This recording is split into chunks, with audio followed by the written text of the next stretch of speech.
conversation and speak to Kellie-Jay, a women's rights campaigner and the founder of Standing for Women. Thank you so much for joining us. Today, we're talking very much about the announcement in Scotland, where they're putting forward a bill to relax the Gender Recognition Act, meaning there will be no need to have medical certification diagnosing you with gender dysphoria, and you won't have to prove that you've been living as that gender for 2 years. In fact, all you can say is, I've lived as this gender for 3 months, and that is it. Do you think that's appropriate? No, I actually think we should completely get rid of the Gender Recognition Act. I find it quite preposterous that in our society, in order to be tolerant of other people, we need a legal fiction. And so in my view, we should just get rid of it. And it all comes on the back of the erosion of language, which once you start conflating sex and gender is not even legally defined.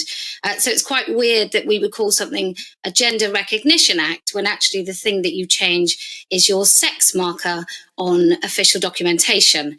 And so what Standing for Women did, which is the organisation that I founded, is we came up with a strategy to talk about women and to talk about the word woman and what was happening with the erosion of our rights. And we felt that the fact that you could say woman and people were unclear of what that actually meant was a talking point. And so when you erode that language, when that language becomes completely unclear, safeguarding goes out the window, your rights go out the window, and ultimately what it really leads to is the profound harm of healthy children's bodies.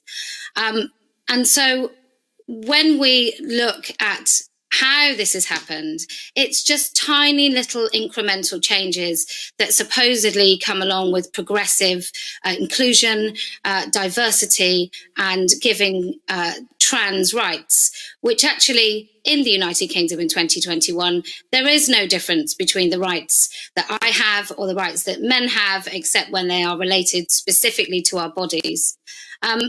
So Standing for Women did a massive bit of research where we looked at hospitals, we looked at the police, and what we found is 4 hospitals that we asked in England and Wales actually differentiate between females and men that call themselves women.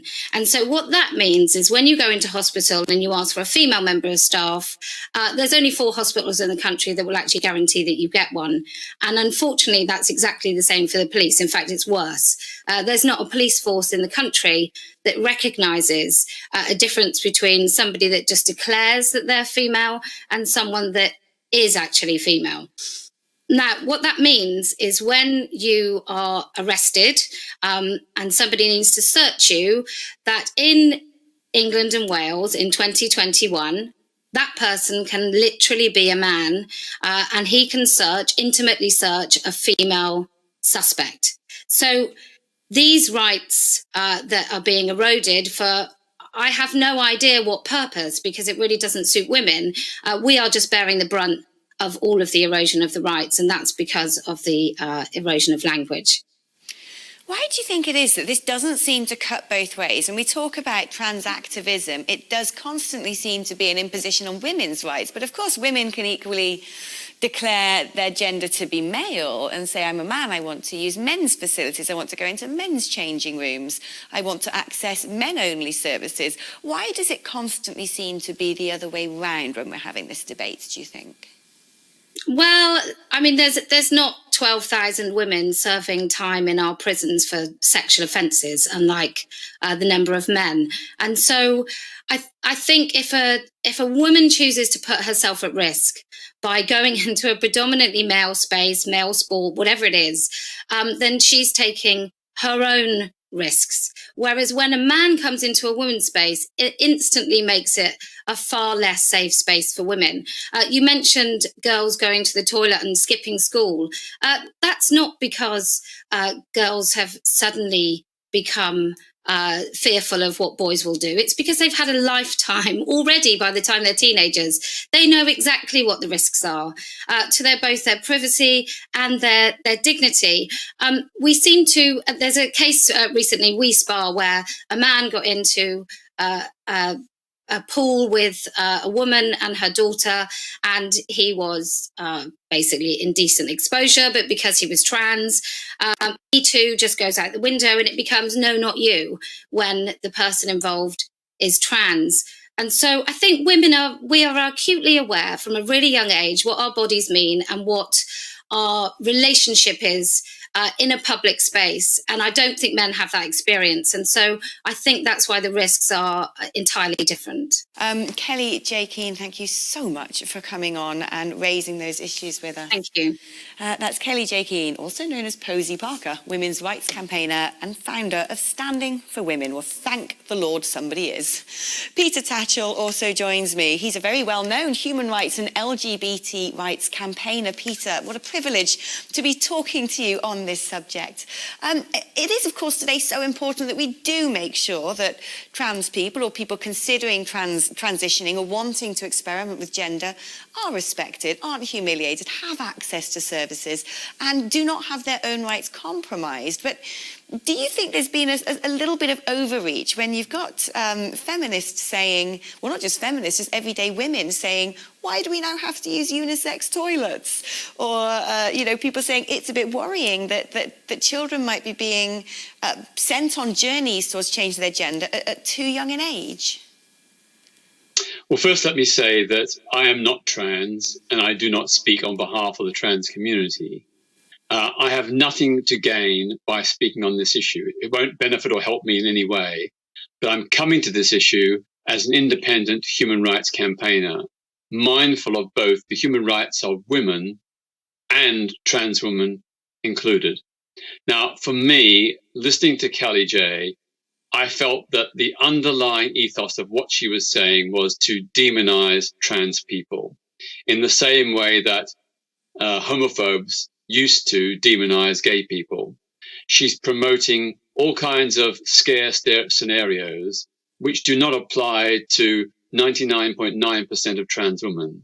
And I think it's very wrong to generalize and on the basis of what a handful, and literally a handful of trans women have done that is bad, to generalize from that to suggest that all trans women are a threat and that to protect other women, they have to be excluded.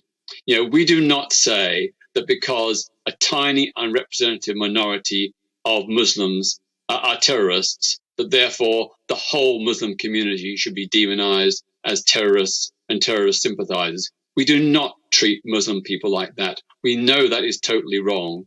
And it's equally wrong to apply the same kind of logic to this issue about trans people. The vast majority of trans people in this country, they act and look like women. In fact, they've been using women's toilets for decades without anybody complaining because no one noticed and there were no incidents. On top of that, the issue of trans self-identification, that self-ID exists already in over 10 countries. I think it's about 15 countries now, including Ireland, Malta, Norway, Denmark, Portugal, and several others. There's never been a problem. Women's rights have not been compromised by trans self-ID. And just to remind everyone, the trans person simply can't go and just declare that they're trans. They have to sign a statutory declaration with a witness, a justice of the peace, or a notary public. So this is a complex, not a simple process. It's not that complex, but it's not something they can just do on a whim. And I think that we must always remember that in reality, there is no conflict between trans rights and women's rights. Trans women are women, and they suffer like other women from misogyny, discrimination, harassment, sexual assault, and even hate crime. So that surely should give all women, including trans women, a common interest in working together. And I'm so pleased that many, many feminists take the same view. They say we are feminists, but we are trans-inclusive feminists. We recognize that trans women get a raw deal. They suffer because they are trans women, and therefore let's work together to support them and support each other. But in terms of, I mean, Kellie-Jay isn't here to sort of answer to the points that you made specifically about her. But what I was saying was talking about the debate seems to become so prominent that a couple of things have come up during the course of this programme. One is the viewpoint that perhaps it's becoming so prominent that it might be directing young people who perhaps do not have the intellectual maturity to make life-changing decisions onto pathways that they're perhaps not suited for. And then the other was how we're now seeing an explosion in things such as unisex toilets, which perhaps both men and women find that uncomfortable. I certainly, as a woman, certainly do, and personally think it's a bit of a security issue. I wouldn't want to go into a toilet in a bar, in a busy bar late at night that men were also using. So how have we got to this point where I think you very cogently and rationally put forward the argument that, as you said, men who identify women have been living trans lives for decades, have been using women's facilities without any uproar. Why have we reached this horrible state of antimony now where it seems like two sides are going to war against each other? Well, first, let me say that from the many trans people that I know and support, none of them enter into transitioning lightly. For them, it's often been a gut-wrenching experience. No one would willingly want to be trans, given the scale of prejudice, discrimination, and hate crime that they suffer. They only take the steps down this road because they feel it is fundamental to who they are. And there's masses of all kinds of evidence which suggest that trans identity is not some whim or fancy. It is deeply rooted in the psyche of these people. And they are giving expression to who they truly are. It's about expressing their own inner self. And I would, as a libertarian, as someone who believes in freedom of everybody to make their own choices, I think it's so wrong to say that they shouldn't do that. On the question of unisex toilets, there are very few places that only have unisex toilets, although there are some places who've had them for many, many decades. And unisex toilets usually include not only a single entrance. So once you're in that toilet, I went to an event 2 weeks ago in the open air. All the toilets there were unisex. It was a little portable toilet, and men and women used them interchangeably. Whoever was in the queue, there wasn't any problem. I actually asked the organisers, "Have you had a problem with these unisex toilets?" They said no. And they said, "We've been doing this for 6 years. We've never, ever had a problem." So again, I think it's some people are making a mountain out of a molehill. Some people are projecting a fear and a problem that really is not there. And as I said, you can't base policy on what a few bad apples might do. All kinds of people do all kinds of bad things, but we don't generalize. We don't ban cars because some people drive irresponsibly. I think we just have to put things in perspective. Peter, thank you ever so much for coming on, for joining us today on this sensitive issue and giving us your point of view. It's been a pleasure talking to you. Let's talk now to Gary Powell, who's a research fellow for sexual orientation and gender identity at the Bow Group, a conservative think tank. Gary, do you think that the movement in support of sort of modern trans activism is now going a bit too far? Hello, it has become insane. It has become an ideological insanity. It's a very dangerous movement indeed. And I think because it hasn't properly impacted on many people's lives yet, things are happening under the radar. And if it continues as it is at the moment, we're going to end up across the whole of the West. We're going to end up in an extremely serious predicament. Now, I'm the research fellow for sexual orientation, gender identity at the Bow Group. I'm a Conservative Party member. I'm a conservative activist. I'm also a gay man. I've been involved in gay politics for over 40 years. When I was younger, I used to be very left-wing, in fact, and Peter Tatchell was one of my great role models. And I'm very sad to say that I'm extremely disappointed with Peter Tatchell these days, with the position he's adopted on extreme gender ideology. And if I may, can I just clarify something from the outset? Because if we're going to have a proper discussion, people need to listen and people need to counter the points that the other side are making rather than invent straw men and counter points that they haven't made, but that are much easier to counter. For instance, at the beginning, Katie, when she spoke, Katie John went, your first guest, she said the threat from transgender rights is overblown, and she said it's being presented as though all trans women are rapists when that's not at all the case. Gary, before you go on, we just have a little bit of a difficulty when it comes to upholding the highest level of journalistic standards, which is if you're going to comment directly about Kelly and Peter and they're not here to respond back, it puts me in a bit of a difficult predicament where they'll say, well, that's not fair. He got to say what he wanted about us and we didn't get a right of reply. But let's talk about some of the issues. Which issues stood out for you that you think we need to develop further? Yeah, sorry. No, Peter referred to a previous guest and she's not able to reply. So I thought it was appropriate for me to make a point. No, it's been guest domino, but I said the same to him at the time. I said, well, look, Kellie-Jay isn't here to reply to that. So all right, let me take Peter, erase Peter from the picture and also Katie, who's not able to reply. There are people, the problem is that now, and first of all, what's really important is to make it absolutely clear that the transgender community is not homogeneous. It is not some kind of Borg where everybody thinks the same. And neither is the LGBT plus lobby a homogeneous entity, the LGBT plus constituency.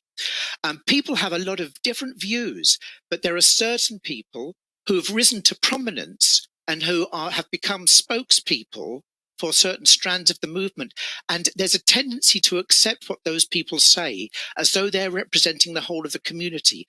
Now, in the transgender community, there is a large number of transsexual people who oppose extreme gender ideology. So one thing I do think we have to be careful about is not tarring all trans people with the same brush. Just as there are many gay and lesbian people who live our lives quietly, don't push for extreme politics, don't try to make incursions into the civil liberties of other groups, there are many transsexual people who want to live their lives quietly. They found a way of resolving gender dysphoria, and why shouldn't they in a free society? And they deserve as much respect as everybody else. And some of those trans people are very courageous, campaigning against extreme gender ideology. The one thing I really wanted to say was that the whole problem with extreme gender ideology, and I'm not talking about mainstream transgender people. One thing about extreme gender ideology is that if you allow self-identification, you then allow violent and predatory men who do not identify as trans and who know that they do not identify as trans to have immediate legal access to women's protected spaces. Now, women have those protected spaces because women and girls are in danger of physical attack, sexual assault, and indecent exposure from a disproportionate number of men. If you look at the statistics, it's overwhelmingly men who carry out these kinds of sexual crimes. These days, if those men claim to identify as transgender, they're reported as though the crimes have been committed by women, which is an absolute disgrace. These are not women's crimes. But if you allow self-identification, all the harmless trans people who just want to live their best lives, won't cause anybody any problem.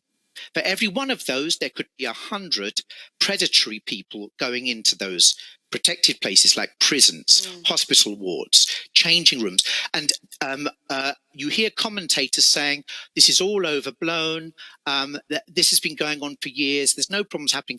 Just have a look in the media. I mean, if you make a connection with what the radical feminists are unearthing and others, I mean, there are people across the political spectrum who are extremely concerned about this, including conservatives. And I work with Conservatives for Women.